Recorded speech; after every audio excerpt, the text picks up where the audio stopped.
स्वामी विवेकानंद ने अपनी बुक राजयोग में कुंडलिनी के बारे में बात करते हुए कहा है कि योगियों के अनुसार मेरुदंड के भीतर इड़ा और पिंगला नाम के दो स्नायुविक शक्ति प्रवाह हैं और मेरुदंडस्थ मज्जा के बीच में सुषुम्ना नाम की एक शून्य नाली जैसी है। इस नाली के सबसे नीचे त्रिकोणाकार में कुंडलिनी ऊर्जा अवस्थित है।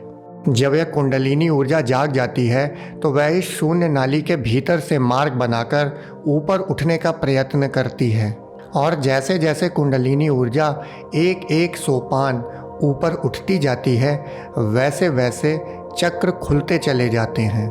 चक्रों के बारे में हम आगे वीडियो में विस्तार से बात करेंगे। इसके अलावा कार्ल गुस्ताव जुंग ने भी अपने सेमिनार में कुंडलिनी योग की साइकोलॉजी पे बात की है। हालांकि साइकोलॉजी में कुंडलिनी योग की व्याख्या कठिन है, पर जुंग ने इसे जिस प्रकार बताया है वह फिलहाल पढ़ने योग्य है। इस सेमिनार में जुंग के notes psychology of kundalini yoga नाम की बुक में प्रकाशित किए गए हैं। यहाँ कुंडलिनी जागरण के बारे में जो बातें मैं आपसे कह रहा हूँ इन्हें किन्हीं धारणाओं या किताबों से जोड़कर ना देखें, क्योंकि इस बात को कहने का जो सरलतम उपाय है मैंने उसी को प्रयोग किया है। इसके अलावा कुंडलिनी जागरण और 7 चक्रों के बारे में जानने से पहले ये जान लें कि ये एक गहरा विज्ञान है। बिना किसी योग्य गुरु के इसका अभ्यास करना कठिन और खतरनाक तो है ही, साथ ही अनावश्यक भ्रम की स्थिति भी उत्पन्न कर सकता है, जिससे साधक की यात्रा भी बाधित होती है। इस वीडियो में मैं पूरी कोशिश करूंगा कि इसकी व्याख्या आसान शब्दों में सिर्फ उसी तरह करूं जिससे कि कुंडलिनी जागरण और चक्रों की बात सिर्फ जानकारी तक सीमित रहे और हमारा मन व्यर्थ ही इनके बारे में कल्पनाएं ना बनाने लगे।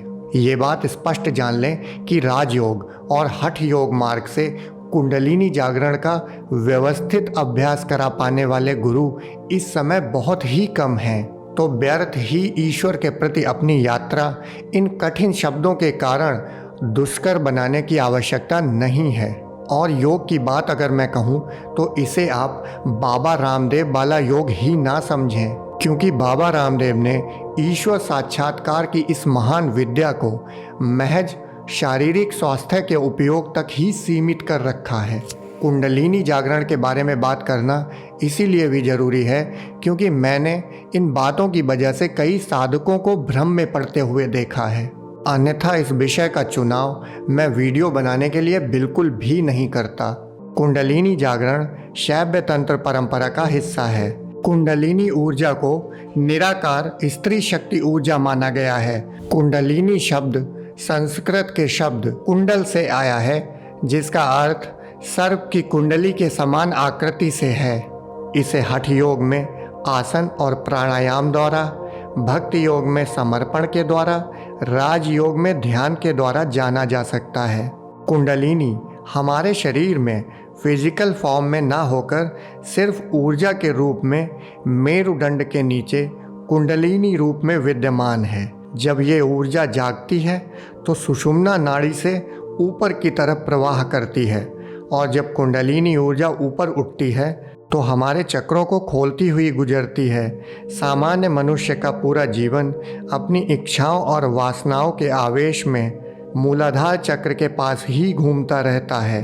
कभी कभार किसी भावना प्रधान व्यक्ति की ऊर्जा दूसरे चक्र स्वाधिष्ठान चक्र तक भी उठ सकती है। ऐसे व्यक्ति ज़्यादा प्रेमपूर्ण और कलात्मक होते हैं। इसके विपरीत ज़्यादा उग्र और हिंसक प्रवृत्ति वाले भी हो सकते हैं, क्योंकि स्वाधिष्ठान चक्र अपने शुद्ध रूप में अभी भी नहीं खुला हुआ है। इसी कारणवश ध्यान और योग में शुद्ध आचरण पर बहुत ज़्यादा जोर दिया जाता है, क्योंकि कभी कभी गलत प्रवृत्तियों वाले मनुष्य भी अपनी अभ्यास की कुशलता के कारण कुंडलिनी जागरण का अनुभव पा लेते हैं, लेकिन अपने आचरण की वजह से विकृत मानसिकता से भर जाते हैं।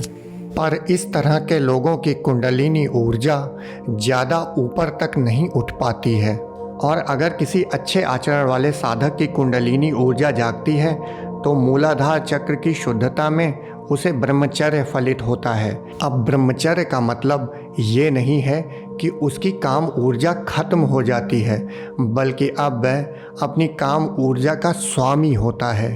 दूसरा चक्र स्वाधिष्ठान चक्र। शुद्धता में खुलने पर व्यक्ति अपने विचारों के प्रति ज़्यादा सजग हो जाता है। वह मन को अपने से पृथक स्पष्ट देख पाता है, जिससे कि वह क्रोध, हिंसा, घृणा को प्रेम, मैत्री और करुणा में रूपांतरित कर पाता है। तीसरा चक्र मणिपुर चक्र है, जिसके जागने पर व्यक्ति अस्तित्व से ज़्यादा कनेक्टेड महसूस करता है। उसका रुझान भीड़ से हटकर भीतर की ओर हो जाता है। उसकी सजगता अब और भी ज़्यादा गहरी हो जाती है। ये चक्र नाभि के पास स्थित होता है। चौथा चक्र अनाहत चक्र है। यह हृदय के पास स्थित होता है। इस चक्र के जागने पर व्यक्ति को आनंद की अनुभूति होना शुरू हो जाती है। द्वैत खत्म होने लगता है। मोह करुणा में रूपांतरित हो जाता है। पांचवा चक्र विशुद्ध चक्र है।